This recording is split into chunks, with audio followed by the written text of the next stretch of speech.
Je suis par ailleurs philosophe, j'ai été membre du 15 parlementaire où je jouais pilier gauche dans l'équipe de rugby du Parlement national. Je suis chasseur, j'aime la bonne chair, je joue aux cartes, je roule au diesel, je fume. Je suis catholique, de droite, blanc, quinquat, c'est-à-dire grosso modo, je n'aurais pas dû survivre dans le monde de brut où nous sommes aujourd'hui.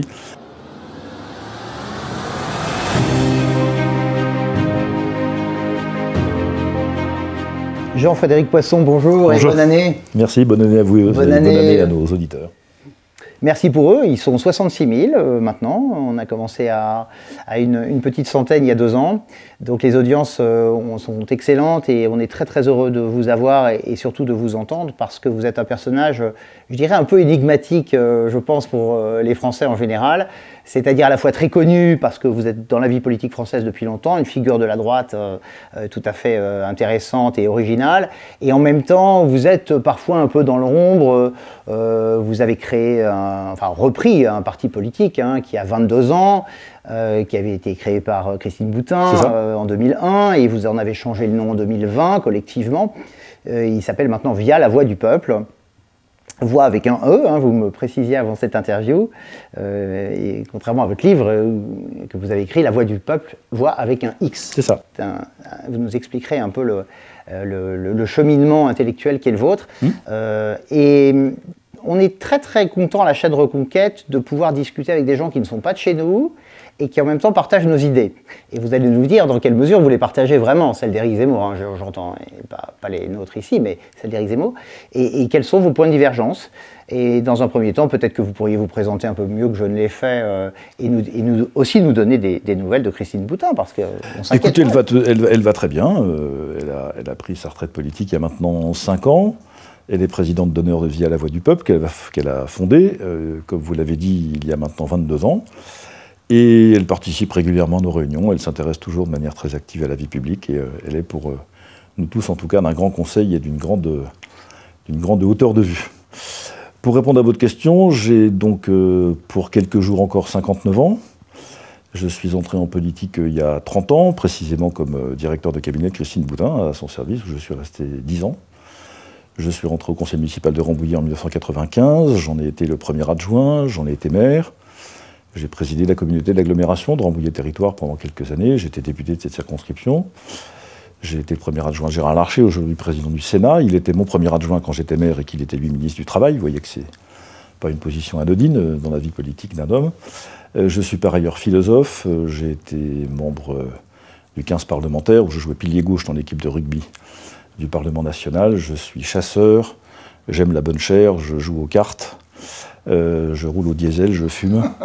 Je suis catholique, de droite, blanc, quinquat, c'est-à-dire grosso modo, je n'aurais pas dû survivre dans le monde de brut où nous sommes aujourd'hui, mais voilà, j'ai la chance d'avoir eu jusqu'ici croisé des gens qui m'ont fait confiance, beaucoup d'amis et de soutien qui me permettent de continuer notre travail politique aujourd'hui, dans un contexte qui est très compliqué et douloureux pour la France, je pense qu'on en parlera.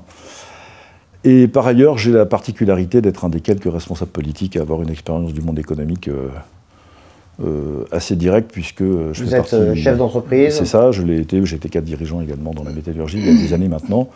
Mais je fais partie de ces gens qui, un jour ou l'autre, ont eu à mettre de sa poche pour faire en sorte que la société dont on a la responsabilité puisse continuer. Et ça donne du monde économique une vision peut-être un peu différente de celle qu'il la pratique depuis les hautes sphères ou les services de l'État. Vous n'êtes pas un haut fonctionnaire énarque? Non, je n'ai pas ça, je suis un pur produit de l'université française. Et, philosophe, économiste? Économiste, oui, non, plutôt juriste, parce que j'ai beaucoup travaillé sur les thématiques de droit social et de droit du travail.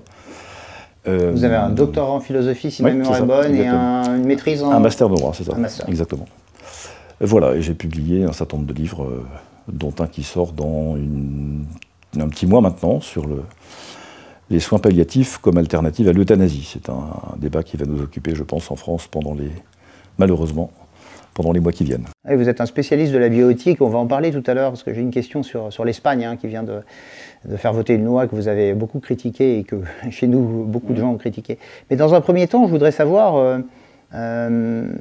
Pourquoi vous n'êtes pas resté chez LR? Au fond, vous étiez candidat à la primaire de la droite, alors vous n'étiez pas LR forcément à l'époque, mais... Nous avons notre parti politique qui a été fondé il y a 21 ans, sur 22 ans bientôt, sur l'idée que nous étions, nous, une des personnes morales fondatrices de l'UMP à l'époque. Notre parti politique a contribué à fonder l'UMP dans l'esprit qui m'anime encore aujourd'hui, qui nous anime encore aujourd'hui, qui est celui du rassemblement le plus large possible des personnes qui ont un projet politique en commun. L'ambition du UMP de l'époque, c'était de réunir les gaullistes, les centristes, les libéraux, les indépendants, les chrétiens démocrates que nous étions, c'est-à-dire grosso modo tout ce qui pouvait, enfin une très grande partie de ce qui constituait la droite française de l'époque. Nous avons participé à cette opération, considérant que cela allait dans le bon sens, dans le sens de l'histoire, et ça a d'ailleurs permis de gagner quand même un certain nombre de scrutins depuis la présidentielle de 1995, même si c'était plus compliqué, jusqu'à l'élection de Nicolas Sarkozy et quelques élections intermédiaires entre-temps.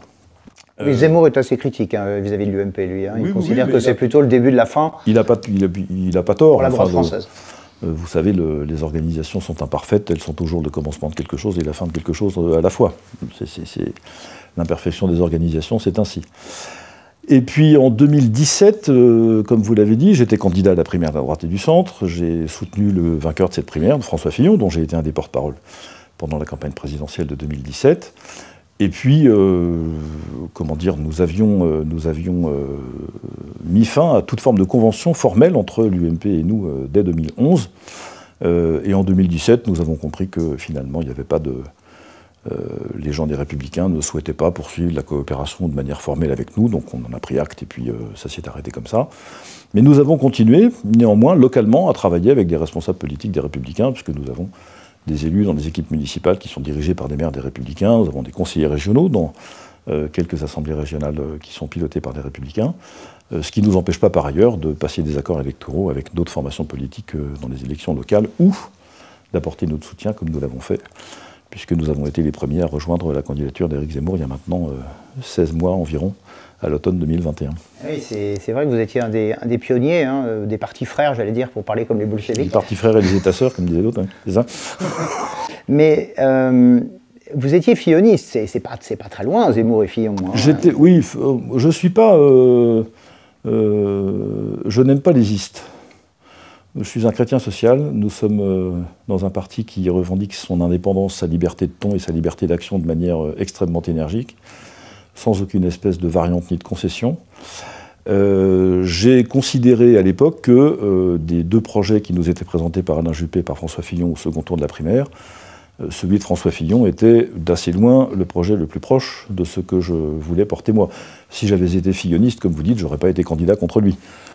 Certes. Et puis vous n'êtes pas un libéral conservateur comme lui. Je ne suis pas un libéral conservateur, certainement conservateur, moins libéral qu'il ne l'est lui. Donc il y a l'expression d'une différence, il y avait l'expression d'une différence dans cette candidature à la primaire de 2016. Je voulais porter un projet conservateur social. J'étais d'ailleurs le seul à le faire, autant que je me souvienne. Voilà, les choses n'ont pas marché aussi bien que je l'aurais souhaité.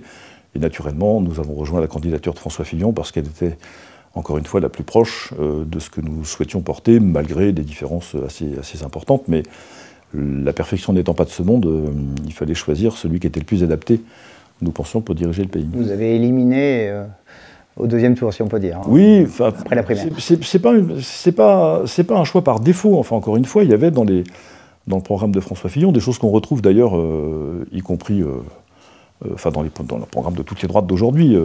Comment dire, une position plus ferme, plus franche de la France au sein de l'Europe, la volonté de diminuer la charge de l'État, l'emploi de l'économie française, la volonté de répartir d'une manière nouvelle les responsabilités et les pouvoirs dans la société française, donner davantage de pouvoir aux corps intermédiaires, aux associations familiales, aux syndicats, aux communes, aux territoires. Tout ça, ça faisait partie des choses sur lesquelles nous étions en plein accord avec M. Fillon. C'était d'ailleurs pas loin aussi d'être le cas pour Alain Juppé, mais j'avais davantage d'appétence, on va dire, pour François Fillon, pour M. Juppé, dont les relations avec l'islam en particulier me paraissaient troubles. Et j'avais beaucoup de respect pour un des combats que nous avions en commun avec François Fillon, qui était la défense des chrétiens d'Orient. Il s'y est beaucoup investi, moi aussi. Oui, et puis il a écrit un livre sur le djihadisme, enfin le terrorisme islamique. Voilà. Et voilà, j'ai moi-même aussi écrit 2 ouvrages sur des questions de l'islam et du Proche-Orient, donc ce sont des sujets que nous avions en commun. Et qu'est-ce que vous pensez d'Éric Ciotti, alors à la tête de LR maintenant vous avez... J'ai pas été surpris de son élection. Je pense qu'il est Le temps est long, vous savez. La prochaine échéance électorale est réelle, je mets des guillemets à réelle, c'est-à-dire nationale et uniquement nationale, est maintenant dans presque un peu plus de 4 ans, ce qui est très long. Vous ne comptez pas les européennes dans les vraies élections? Si, mais c'est une élection à enjeu national faible, on va dire, y compris en termes d'incidence sur la construction de la société française, même si elle n'est pas sans signification sur le paysage politique français. Elle permet de se compter tout de même. Ouais. Elle permet de se compter, alors ça dépend de qui est candidat et de qui compte quoi, mais vous avez raison. Ce que je crois, c'est que l'élection d'Éric Ciotti à la tête des Républicains rend éventuellement possible, vous voyez que je suis prudent, éventuellement possible la constitution d'alliances sur le bord droit de l'échiquier politique plus large que si Bruno Retailleau avait été élu. Bruno Retailleau a dit dans un ouvrage qu'il a publié il y a maintenant 3 ans, de mémoire, que, et c'est d'ailleurs la ligne politique qu'il défendait, ainsi que ses soutiens, qu'il n'y avait pas de perspective possible d'alliance à droite en dehors, grosso modo, d'une alliance avec le centre. Je continue d'être très circonspect sur cette perspective, pour ne pas dire que je ne comprends pas ce qu'elle veut dire, puisque tous les centristes maintenant sont partis chez Emmanuel Macron, donc il n'y en a plus. Enfin, il n'y en a plus qui soient susceptibles de nouer une alliance pesante avec les Républicains. Alors qu'on voit bien, il y a tellement de convergence sur ce bord de l'échiquier politique. Il y a des connexions aussi de l'autre côté, hein, parce qu'il n'y a pas... Il y a aussi des conservateurs de gauche, il y a des souverainistes de gauche, il y a des indépendantes, enfin des gens qui sont attachés à l'indépendance de la France, qui sont de gauche, il y a toute une vision sociale. Bon, j'aimerais bien que la droite soit un peu plus friande et qui est portée par le bord gauche de l'échiquier politique, donc c'est tout ça qu'il faut arriver à rassembler. Je pense que Éric Ciotti n'a pas en principe fermé la porte à ce genre de rassemblement, alors que Bruno Retailleau l'avait davantage fait, donc je considère que c'est une nouvelle un peu meilleure pour nous, l'élection d'Éric Ciotti, que si Bruno Retailleau avait été élu. Bon, chez Reconquête, on est moins enthousiaste que vous, parce qu'on avait beaucoup misé sur Éric Ciotti. Hein. Éric Zemmour avait appelé au Trocadéro au ralliement d'Éric Ciotti après juste avant le premier tour, et on est assez déçus par, évidemment, son attitude à notre égard. Je ne veux pas trahir de secret, mais vous comprenez bien que quand on est membre d'une famille politique, comme c'est le cas d'Éric Ciotti depuis des décennies maintenant, qu'on siège dans un groupe parlementaire à l'Assemblée nationale, que le parti politique et ce groupe ont désigné un candidat. Une candidate en l'espèce, c'était Valérie Pécresse. Encore une fois, il n'y a pas de candidat parfait. Jamais personne n'est pleinement satisfait du candidat dont il soutient les couleurs à n'importe quelle élection. C'est impossible pour les gens des Républicains de quitter le bateau au moment d'une élection présidentielle. D'ailleurs, personne ne l'a fait. Cette fois-ci, mais du temps de Fillon, c'était différent. Je ne vois pas très bien qui a quitté François Fillon pour aller soutenir quelqu'un d'autre que lui en 2017. Quitté, pas officiellement, mais je sais ne pas l'avoir soutenu en tout cas. Moi je ne suis pas... Ah, mais ça c'est autre chose. Ça, de faire le service minimum dans une campagne électorale, ça c'est assez fréquent pour le coup. Il n'y a pas de... Et là encore, aucune campagne, aucune candidature ne fait exception à cette règle. Mais non, moi je n'ai pas du tout été surpris de voir que de manière... très normal, les gens qui étaient dans leur couloir de nage, si j'ose dire, sont restés dans leur couloir de nage à l'occasion de cette élection présidentielle. Éric Ciotti, pas plus que quelqu'un d'autre. Oui, pas plus, pas moins, et c'est peut-être ce qui nous a un peu déçus, nous, chez Reconquête. En tout cas, pour terminer avec la politique politicienne, je dirais, c'est intéressant de voir que vous étiez l'un des premiers à soutenir Éric Zemmour, à vous désister finalement de cette présidentielle en sa faveur, et à être à Villepinte, c'est-à-dire le congrès fondateur, le fameux serment de Villepinte, comme il l'a appelé. Et pourtant, le 4 décembre dernier, au meeting anniversaire, moi je ne vous ai pas vu. Alors je vous ai cherché, j'ai vu Paul-Marie Couteau. Qui nous représentait. Qui vous représentait absolument, et qui était en bonne position. J'ai pu discuter, m'entretenir avec lui, on l'a interviewé. La vidéo sortira bientôt de ce meeting sur la chaîne de Reconquête.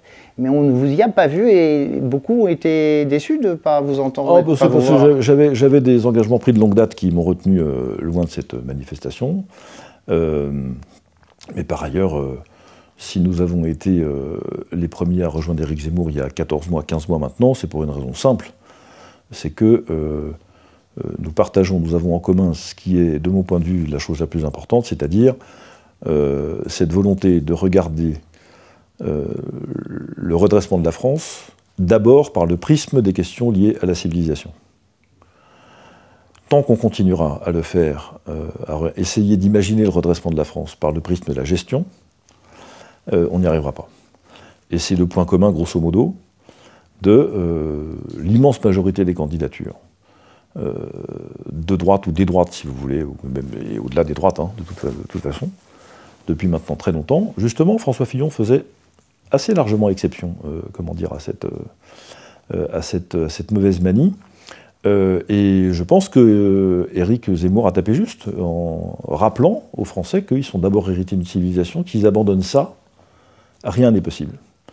Mais ne pas abandonner sa civilisation, ou plutôt être fidèle à la tradition dont on est héritier, ça comporte des obligations, ça nécessite de mettre en place un certain nombre de choses, sur les questions culturelles, sur les questions patrimoniales, sur les questions de maîtrise des flux migratoires, mais également, et je pense que c'est là-dessus que beaucoup l'ont attendu et qu'ils ne l'ont pas trouvé, sur la protection des plus faibles, sur la prise en compte des fragilités, sur l'attention particulière aux gens qui sont dans des situations difficiles, pas simplement pour des raisons économiques, et comme je l'ai dit d'ailleurs à Villepinte, où c'était le cœur de mon discours, si les chevaliers du Moyen-Âge se faisaient une obligation d'aller soutenir la veuve, l'orphelin, le pauvre et le déshérité, c'était pas pour faire bien.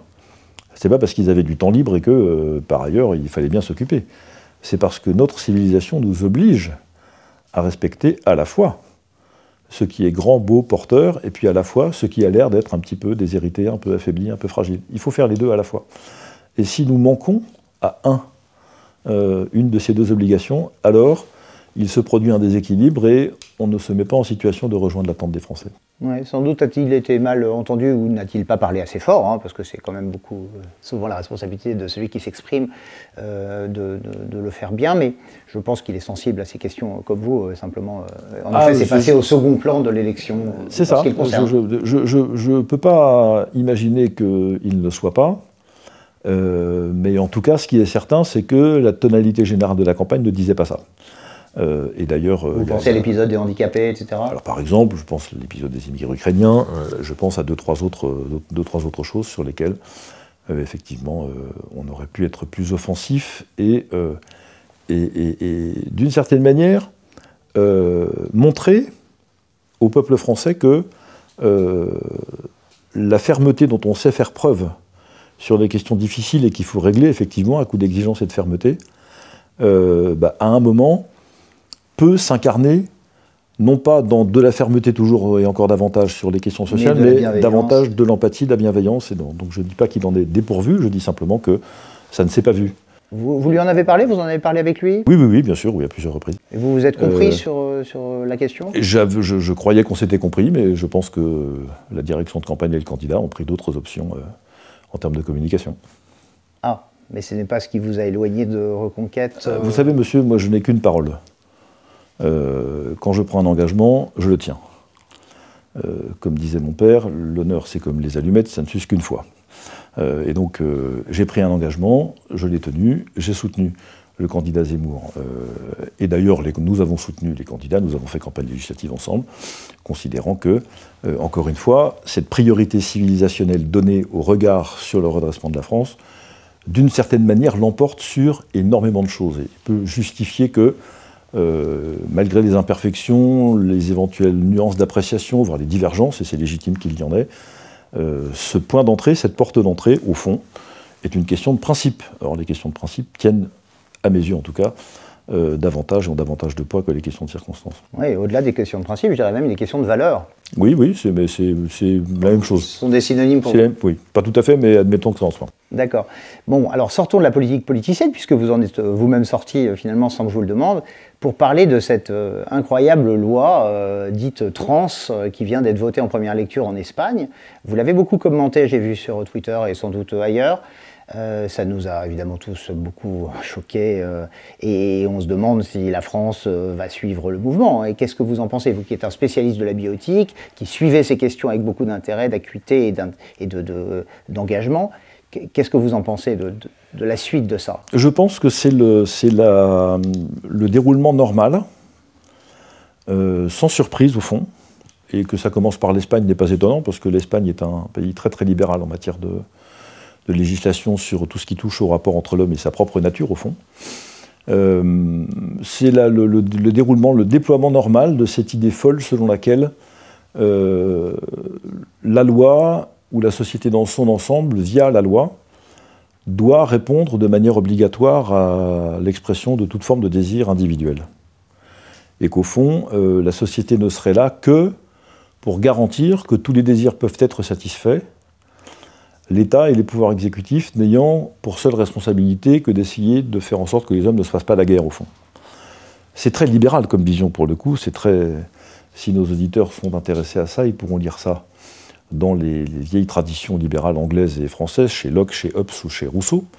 Cette idée de la guerre de tous contre tous, il y a un état dans lequel, si effectivement, et ça se comprend très bien, si tous les hommes laissent libre cours, tous les individus laissent libre cours à la satisfaction de leurs propres désirs, il y a un moment où ils vont se fracasser, parce que c'est inéluctable. Et donc le rôle de l'État, dans cette circonstance, c'est de faire en sorte que l'expression ou la satisfaction des désirs individuels aille le plus loin possible, y compris changer de sexe, changer de métier 3 fois par jour, avoir envie de se droguer tranquillement si on veut, consommer de la pornographie, etc. C'est tout ça. C'est mon désir, je dois pouvoir le faire.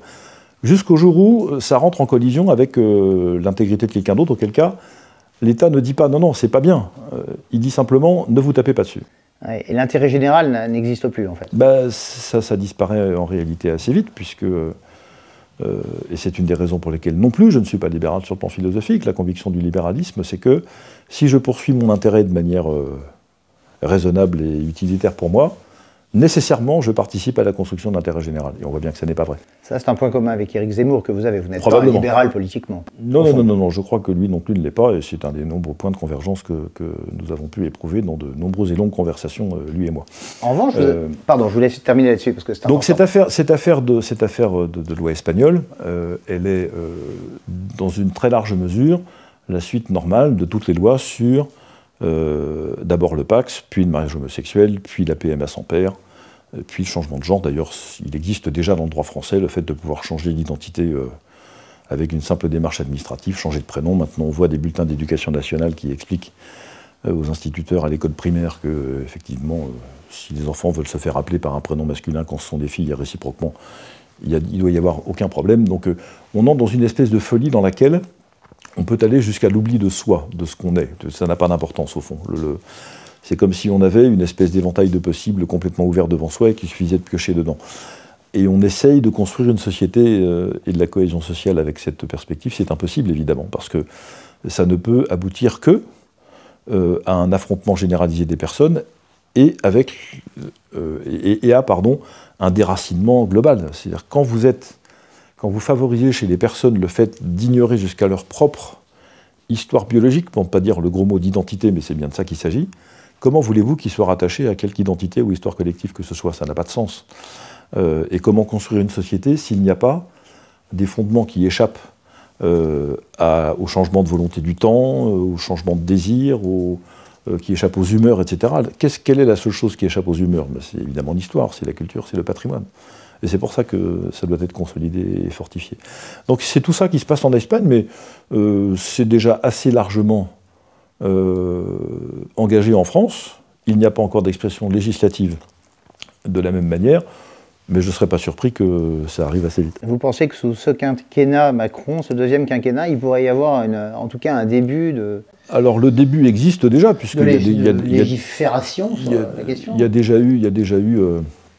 a déjà eu des amendements, il y a eu des textes. Enfin, déjà dans le quinquennat de François Hollande, il y avait des tentatives de faire en sorte que des changements d'identité puissent être facilités. Enfin, on a eu des textes déjà dans ce sens-là. Il y a déjà des choses dans la loi française. Pas aussi formelles, encore une fois, que dans la loi espagnole, mais ça existe. En tout cas, vous pensez que cette voie, pour reprendre le terme qui elle est ouverte, c'est le déploiement, c'est comme les questions d'euthanasie. Ça n'est que la tout suite. était inscrit dans le Pacs, finalement. On était déjà dans le... Sur ce sujet, bien entendu, puisque le moment de rupture du Pacs consiste à dire la loi ignore la nature, ou la loi surpasse la nature. Le mariage était fait jusqu'ici pour assurer... À quoi ça servait le mariage dans le droit civil? Très simplement à dire quelle est l'origine des enfants, à garantir l'origine, garantir la filiation. Et la filiation, chez nos anciens, c'était simple, c'était un homme et une femme, point. En dehors de ça, c'est difficile d'imaginer de concevoir des enfants.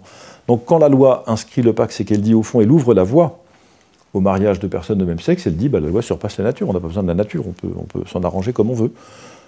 Et en définitive, c'est une même logique, c'est la logique qui est à l'œuvre dans les lois de bioéthique, c'est la logique qui est à l'œuvre aussi dans l'euthanasie, puisque de la même manière, ça consiste à faire en sorte que la loi prenne le pas sur la mort naturelle de quelqu'un. Enfin, toute la même logique est à l'œuvre partout. C'est au fond toujours la même chose, la tyrannie du désir individuel et l'obligation de le satisfaire. C'est un projet de société avec lequel les conservateurs que nous sommes ne peuvent pas être d'accord. Ouais, pas de droit naturel, homo deus, et tout est permis. Pas de nature tout court. C'est même plus de droit nature et plus de nature tout court. Alors mais c'est pareil. Pour parler de choses un tout petit peu plus légères, même si elles sont, je pense, importantes pour le pays, vous êtes en désaccord avec Éric Zemmour sur le jacobinisme, j'ai l'impression. Hein. En tout cas, ce qu'on a coutume d'appeler le jacobinisme par peut-être facilité de langage, c'est-à-dire la centralisation à Paris ou même dans l'État des décisions politiques, exécutives.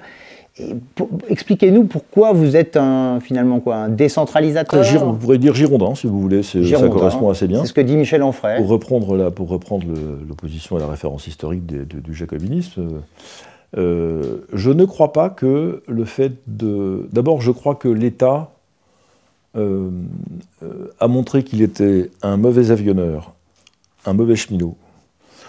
Il devient un mauvais enseignant, il devient un mauvais soignant. Il devient un mauvais aménageur de territoire, c'est un mauvais industriel. En fait, on se demande ce que fait l'État bien. L'État n'a jamais fait autant de choses qu'aujourd'hui. Jamais autant. Et il ne les a jamais faites aussi mal. Alors, est-ce que c'est dû à un manque de moyens? C'est ce que de temps en temps, un certain nombre de syndicats veulent nous faire croire. Mais si c'était le cas, on ne s'interrogerait pas tous les matins sur le point de savoir comment il se fait qu'on n'a jamais autant dépensé d'argent pour l'injecter dans les budgets de l'État et que le service n'a jamais été aussi peu au rendez-vous. Donc il y a une espèce d'antinomie, ce n'est pas un manque de moyens. C'est un problème de philosophie. Et nous devons beaucoup à François Hollande et à Emmanuel Macron de cette concentration. Emmanuel Macron explique dans sa campagne présidentielle en 2017 que, grosso modo, les corps intermédiaires, c'est-à-dire, on a l'habitude de dire que ce sont les syndicats des corps intermédiaires, il n'y a pas que ça. Les associations familiales sont des corps intermédiaires, les familles sont des corps intermédiaires, les territoires sont des corps intermédiaires. Tout ce qui, au fond, constitue des lieux de vie, pour nous tous, dans lesquels on trouve à la fois suffisamment de collectifs pour participer au bien commun et suffisamment de petites dimensions pour ne pas se perdre dans ce collectif-là. C'est-à-dire le collectif à dimension humaine, c'est ça, un corps intermédiaire. Avec la défense de choses qui sont des libertés individuelles, et comme le font les organisations dont je viens de parler. Emmanuel Macron a renvoyé chez eux les corps intermédiaires en 2017. C'était dans sa campagne, ses conseillers l'ont écrit dans un petit livre qu'il faudrait lire d'ailleurs avec intérêt, qui s'appelle « Le progrès ne tombe pas du ciel ». Si vous voulez une définition philosophique du macronisme, il faut lire ce petit livre. Il vous fera pas mal à la tête parce que c'est pas très compliqué, comme je dis de temps en temps. Si j'avais rendu ça comme mémoire de maîtrise, j'aurais pas eu mon diplôme, mais passons. Et dans ce livre, il est écrit les corps intermédiaires, il faut qu'ils s'occupent de leurs adhérents. L'intérêt général, le bien commun, la politique avec un grand P, c'est une affaire de grandes personnes, c'est pas une affaire donc occupez-vous de ce qui vous regarde. Grosso modo, devenez des clubs de philatélistes ou joueurs de boules, tout le monde, puis laissez les grands faire de la politique. Eh bien, nous avons le résultat aujourd'hui. C'est-à-dire que, je vais prendre un seul exemple. Il va peut-être vous plaire, il sera tiré de la gestion de la crise de la Covid.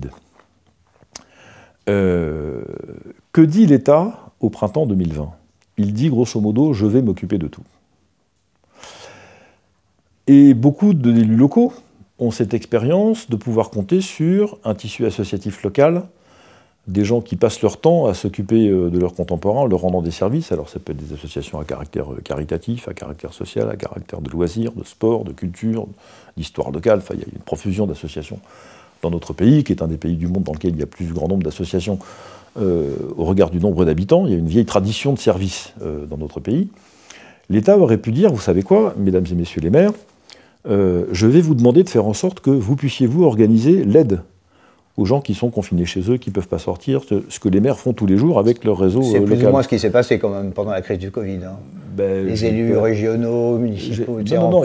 Ils ont fait des chèques, ils ont acheté des masques, mais moi je n'ai pas vu dans ma commune par exemple de mobilisation du monde associatif pour aller porter des repas, porter de l'eau, etc. Les Français, les gens l'ont fait tout seuls. Je me souviens de ce monsieur que j'entendais pendant le premier confinement, quand tout le monde allait acheter du sucre, du papier hygiénique, des haricots verts ou je sais pas quoi au supermarché. Lui, il avait dit à la radio, moi je suis allé acheter des cartouches pour mon imprimante. Alors, grande surprise de l'animateur qui dit, mais on ne mange pas des cartouches d'imprimante. Et il a dit, mais vous savez, moi dans ma cage d'escalier, je n'ai que des personnes âgées. Elles n'ont pas d'ordinateur, elles n'ont pas d'imprimante. Donc elles ne pourront pas imprimer l'attestation. Il achetait pour tout l'immeuble. Donc il achetait pour tout l'immeuble et c'est lui qui a imprimé les attestations. Bref, donc cette générosité-là, il faut lui donner de la place, il faut la solliciter. Il faut lui dire, on a besoin de vous parce que nous, l'État, tout seul, on ne sait pas faire. Et d'ailleurs, si la crise sanitaire a été un fiasco en termes de gestion intégrale, c'est précisément parce que l'État a voulu tout faire tout seul. Et il s'est planté, comme à chaque fois. Plutôt que de dire, encore une fois, je sollicite la générosité des gens, je le fais par biais des élus locaux parce que ce sont eux qui sont un peu au carrefour de toutes ces initiatives-là, et je crois beaucoup à cela. Je crois dans le dialogue social et la défense des syndicats, je crois dans le Parlement des familles qui devrait être plus actif qu'il ne l'est aujourd'hui, je crois dans les mouvements patronaux, qui ne sont pas toujours à la hauteur de leur mission, pour le coup, en tout cas pas tous, dans comment dire, leur capacité à dire quelle doit être la place de l'entreprise dans la vie sociale.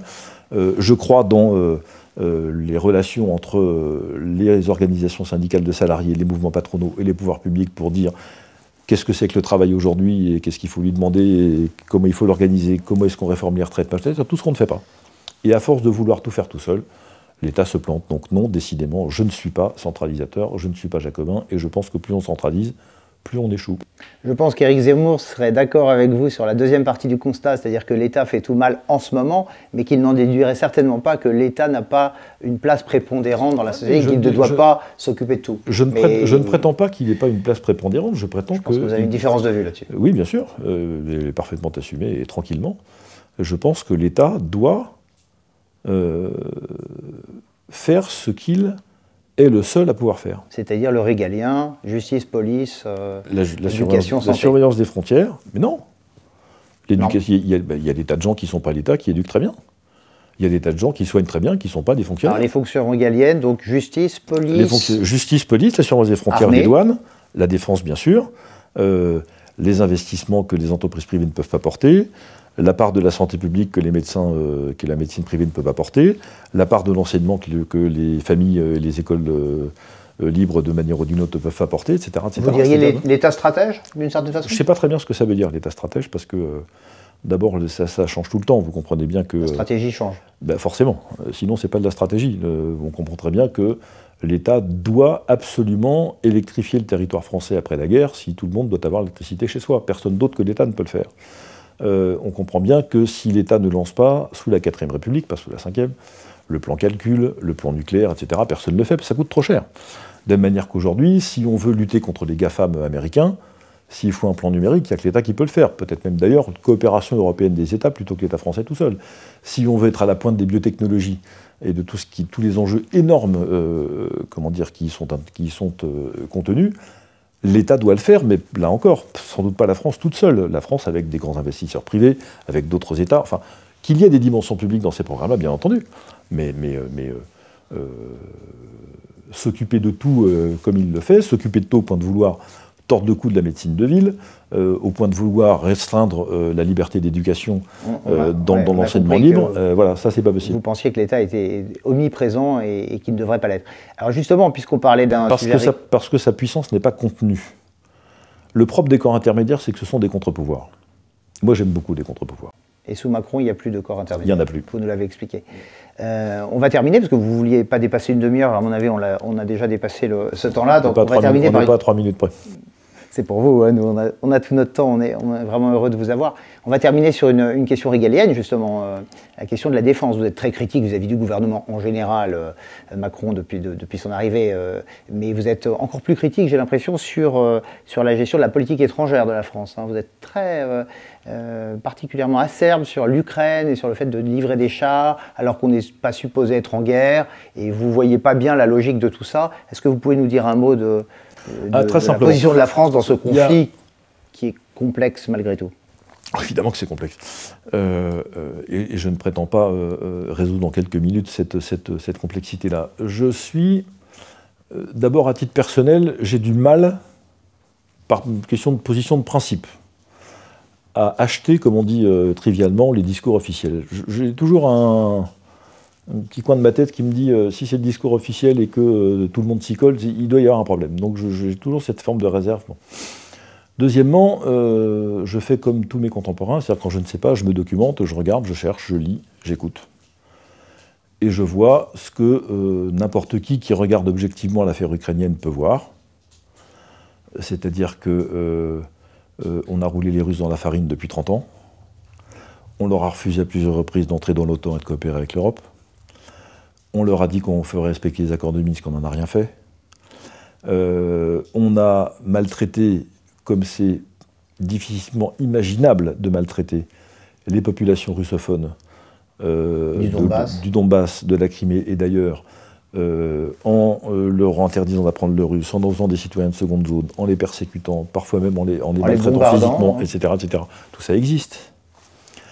Donc je ne prétends pas que ça justifie le fait que l'armée russe entre en Ukraine il y a maintenant 11 mois. Je dis simplement que de vouloir interpréter le conflit russo-ukrainien simplement à l'aune d'une faute de Poutine qui rentre en Ukraine il y a 11 mois, ça donnerait la clé de toute l'opération. C'est un peu court, jeune homme, comme dit Cyrano. Donc non, regardons l'ensemble des choses, premièrement. Deuxièmement, ce n'est pas notre conflit. Nous n'avons pas de traité de paix avec l'Ukraine. Nous n'avons pas de traité de coopération avec l'Ukraine. Nous n'avons rien de tout ça. Nos intérêts vitaux ne sont pas en jeu. Troisièmement, la position habituelle de la France, en tout cas ça l'était il y a encore quelques années, peut-être même quelques décennies malheureusement, c'était de garder entre les belligérants une position de neutralité et d'équilibre. Il fut un temps où, pour faire référence à la Ve République, il se disait dans les chancelleries que, avant de prendre une position, Moscou se demandait quelle était la position de Paris. C'était le signe de ce qu'il y avait de la part de notre pays, à la fois une amitié revendiquée avec les États-Unis, le monde anglo-saxon et l'OTAN, mais pas d'animosité particulière à l'égard de tout ce qui pouvait se passer. Bon, c'est le fameux l'Europe de l'Atlantique adoral, qui a été une phrase célèbre du général de Gaulle, et je pense que ça résumait bien quelle était à la fois notre position historique et nos intérêts. Nous avons abandonné ça depuis longtemps, Emmanuel Macron n'est pas le premier. Mais il y avait là la possibilité, pour le coup, de reprendre une position, cette position de force, qui est toujours plus facile à entretenir dans un conflit quand on ne prend pas parti plutôt que quand on prend parti. Et puis quatrièmement, il y a des conséquences.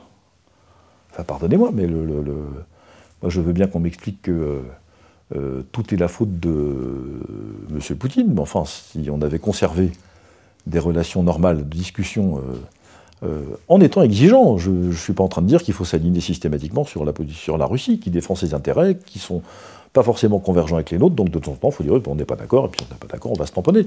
Mais on n'est pas obligé de... et je crois que les Allemands ont parfaitement réussi. Les Allemands continuent d'importer du gaz russe, ça leur pose aucun problème. En plus, on leur en donne, nous, d'une autre, donc comme ça, ils vont bien, merci. Donc si vous voulez, tout ça me paraît être un alignement systématique de la France sur les positions américaines qui ne sont pas conformes ni à notre tradition, ni à nos intérêts géopolitiques et stratégiques, ni aux intérêts du peuple français. Ça fait quand même beaucoup. On a l'impression que ce n'est pas nouveau, cet alignement. Parce que François Hollande en Syrie, Nicolas Sarkozy avant, il y a quand même une continuité. Sarkozy, c'était plus mitigé que ça. Nicolas Sarkozy, à la fois, oui, s'aligne, enfin, même, on va faire le job des Américains en Libye, pour être clair. Voilà. Je pensais à ça. Mais c'est quand même lui qui force la main de George Bush pour inventer le G20 à la place du G8 à la fin 2008. C'est lui qui va quand même, là aussi, il va de son initiative, faire cesser les choses en Géorgie, les opérations en Tchétchénie, déjà avec Poutine à l'époque. Donc c'est plus mitigé pour Nicolas Sarkozy, même si... Mais bon, il faut remonter quand même à Villepin pour avoir véritablement une opposition frontale avec les États-Unis, non ? Oui, on est d'accord, on l'a payé d'ailleurs, mais y compris diplomatiquement pendant quelques temps. Mais enfin, l'honneur de la France, c'est ça. Quant à la fourniture d'armes, alors ça pose deux problèmes. Le premier problème, c'est que on fait comme si nous avions nous-mêmes suffisamment de matériel et de fournitures dans notre propre armée pour se payer le luxe d'en donner à d'autres.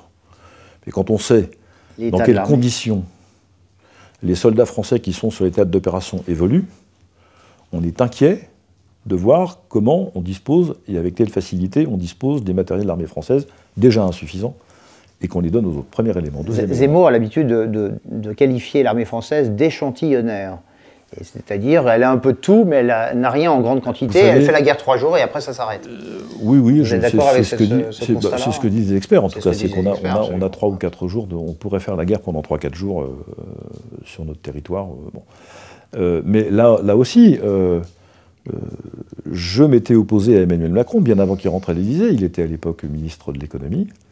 Dans la loi Macron, la fameuse loi Macron de 2015 qu'il rend célèbre, sont inscrites les modalités de la vente de la moitié du capital de Nexter, qui est un armurier fabricant d'armement français très connu, nous avons vendu la moitié du capital de notre principal fabricant d'armement aux Allemands de KSW qui en étaient très contents. Oui, il y avait Arabelle aussi. Nous avions à l'époque aussi abandonné déjà depuis quelque temps la fabrication de munitions et d'armes légères qu'on va acheter maintenant en Tchécoslovaquie, enfin en Tchéquie ou en Europe centrale. Et bon. Donc on a petit à petit démantelé notre armée, et alors qu'il faudrait la reconstruire, on la dépouille de plus en plus. Et puis il y a un problème constitutionnel, ce que vous évoquiez tout à l'heure. L'article 35 de la Constitution dit que le président de la République ne peut pas déclarer la guerre à un autre pays ou engager son pays dans la guerre sans consultation du Parlement. Cette consultation n'a pas eu lieu. Alors, je veux bien qu'on joue avec les mots, je veux bien qu'on se réfugie derrière des conceptions du droit international. Qu'est-ce que c'est qu'un co-belligérant? À partir de quel moment est-ce qu'on est en guerre? Et à partir de quel moment on ne l'est pas? Où est la limite?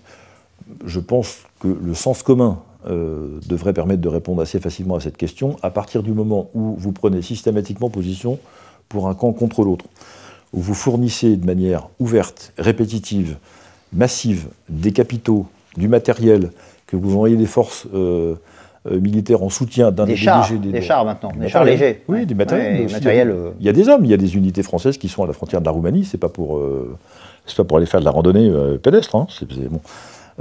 Je pense qu'à partir du moment où ces éléments sont constitués, il est difficile de défendre la thèse que la France n'a pas pris fait et cause pour l'Ukraine contre la Russie, donc elle s'est engagée dans la guerre contre la Russie.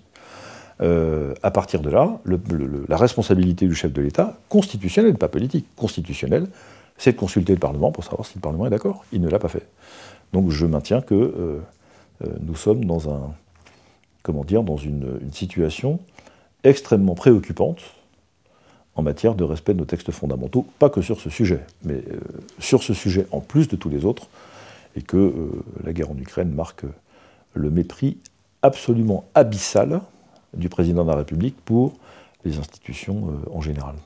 Bon, je pense que là-dessus, vous serez parfaitement en ligne et d'accord avec notre candidat. C'est probable. Le sens commun qui rejoint la voix du peuple, je trouve que c'est une belle conclusion. Merci beaucoup, Jean-Frédéric Merci de votre invitation. D'être venu. Et bonne année à tous. Et saluer Madame Boutin pour nous, parce qu'on l'aime beaucoup, cher Je le ferai.